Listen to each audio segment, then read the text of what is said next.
Hello friends, if your BBC News app is not working and you want to know how to fix this issue, so keep watching this video. Today we are going to fix why BBC News app is not working in your phone.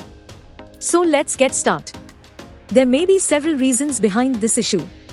Today, we are going to provide you all solution for iPhone users. Solution 1. Check your internet connection. Make sure your internet connection is fully working and you are getting good internet speed. Because sometimes due to internet issue, apps not working properly. If you still facing same issue, then try solution 2. Update your app. Make sure you are running latest version of your BBC News app. Open up App Store on your device and then tap on this search icon in the bottom right corner. Then search for the app. And if you see this update button right next to the app name, simply tap on it to make sure you are running the latest version of the app. If you still facing same issue, then try solution 3. Then you need to clear app cache.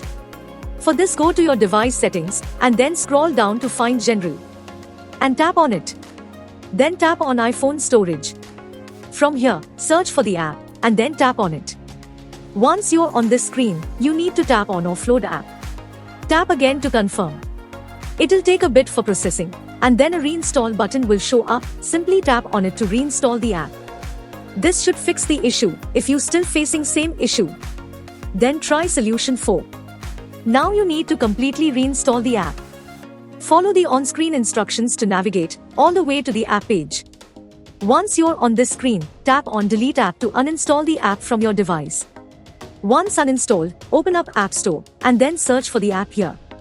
And then click on this get button to install it back on your device. If you still facing same issue, then try solution 5. Restart your phone. Sometimes restarting devices automatic resolve these types issues. If you still facing same issue, this mean app server is down or the app is in under maintenance. In that case, wait for couple of hours and then try again. By using these methods, you can fix your app not working problem. Hope you like this video. If yes, then hit a like button and don't forget to subscribe our YouTube channel.